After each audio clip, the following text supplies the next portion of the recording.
Hi, thanks for tuning in. This is the US Futures Weekly Chart Analysis for the week ending 9th of May 2025.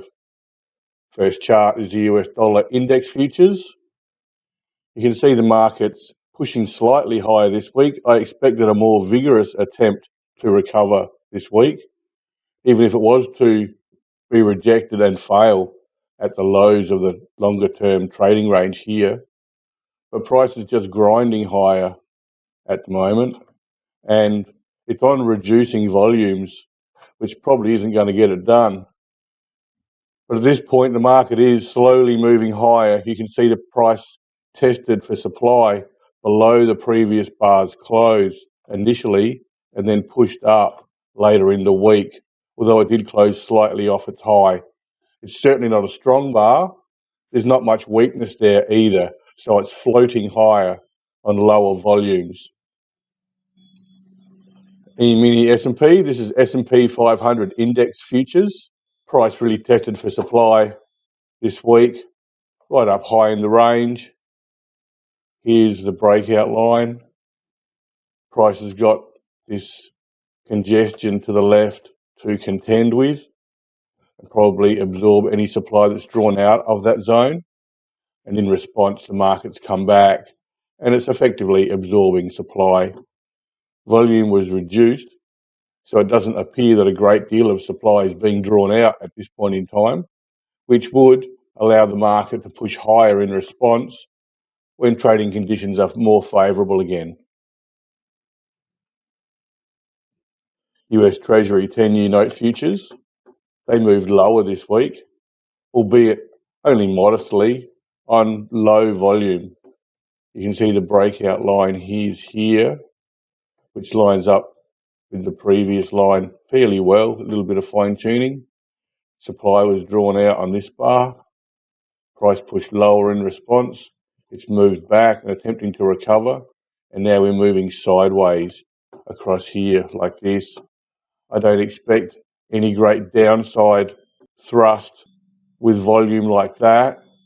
So I expect this market's going to trade roughly sideways here, at least in the near term. Copper price futures. Copper price futures were really in consolidation mode this week, after price really stretched lower on only modest volume here, and price recovered somewhat within the range of this down bar. Price is consolidating sideways and attempting to recover in response to the weakness inferred by this down bar, even if volume doesn't really match the degree of spread on that bar. So this market's trading sideways in consolidation mode at the moment. Gold price futures. Gold price futures moved higher this week after the weakness was drawn out 3 weeks ago, and then some minor buying support came in last week. Certainly no further weakness in response to the initial weakness. Prices moved higher this week, although it did close off its high, which suggests that there is still some supply being drawn out, and that will likely see the market test for supply next week, at least early in the week, and just see how much supply is actually in this market. The fact there was no further downside follow-through in response to last week's bar does suggest there is relative demand in this market, and that's what was seen in that bar itself. Price didn't really continue lower. It closed almost adjacent to the previous bar's low, and spread narrowed considerably. So there was some minor strength seen in last week's bar, and that was confirmed with this week's bar trading higher. The close off the week's high does suggest some supply is being drawn out, so I expect the market will test for supply at least early next week. Silver price futures. We've got the highs of the range coming through here and the longer term highs through there like that. You can see that after pushing lower with a threatening widespread down bar, the market recovered fairly well and moved back above this level.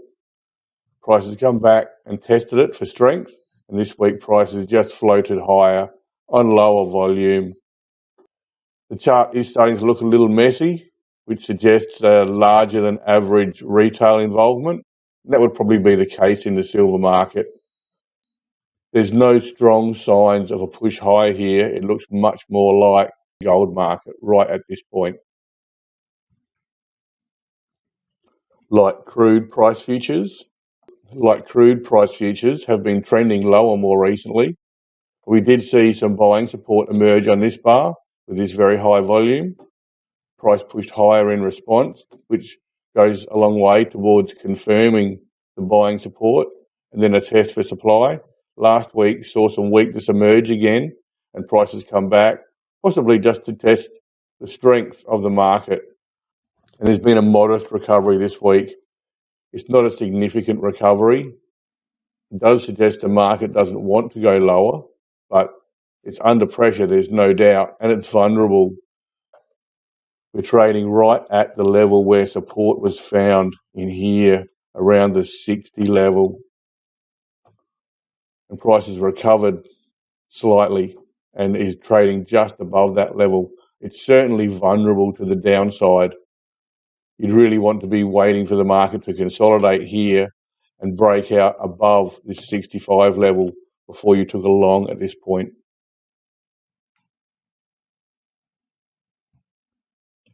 This is the euro-US dollar currency pair. You can see the market is consolidating in response to this strong up bar.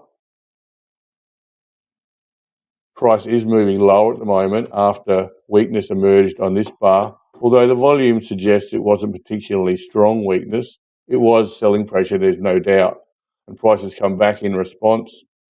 Although it's not really stretching lower with any real vigour or intent, it's just moving lower in a grinding fashion, and volumes have been below the average at this point. So it is trading the inverse of the US dollar, which is just floating higher itself, and this market is just grinding lower. British pound currency futures and British pound currency futures are doing a similar thing. Here's the push higher. You've got a little bit of weakness in here, and the market is consolidating sideways here. It's closed off the week's high because supply is being drawn out. But when it traded below the previous bar's low and tested for supply, I would expect that the volume showing below average volume, not a great deal of selling pressure has been drawn out. So the market's just moving roughly sideways in some form of consolidation mode like this. There's certainly no intent being shown anyway. Japanese yen currency futures. Japanese yen currency futures traded roughly sideways this week as well. The inverse of the US dollar to a large degree, like this. Volume was very low, so activity was low this week. There was no force or effort being shown. This was the market just trading sideways. Aussie dollar currency futures. Highs of the range coming through here. Suggested last week that there was probably not a great deal of intent to move higher. Next level comes through there like that. Price did move up and test it and then pushed back towards the end of the week and back towards the 64-cent level and the highs of the older trading range. So I expect the market is probably going to trade in here, especially if the US dollar is moving sideways with no intent to move lower but unable to move higher. The US dollar isn't showing a great deal of strength at the moment, so I don't think this market is really going to thrust lower. So sideways to down is perhaps where the market's going to go in the very near term. Bitcoin futures pushed higher this week in response to the consolidation we saw last week. This was really a test for supply here, even though it's showing as an up bar overall. We've got back here where the market spent some time in consolidation mode and then stretched higher. There was 1 week's consolidation here, which is what we've seen on this bar effectively, before price pushed up to new highs. Supply was drawn out up here and that supply eventually won out and forced price lower. There's been a period of consolidation sideways here for a couple of months really, before price has pushed out more recently, and now it's trading up towards the previous highs of the range. I expect the market will probably consolidate again in here, something like this.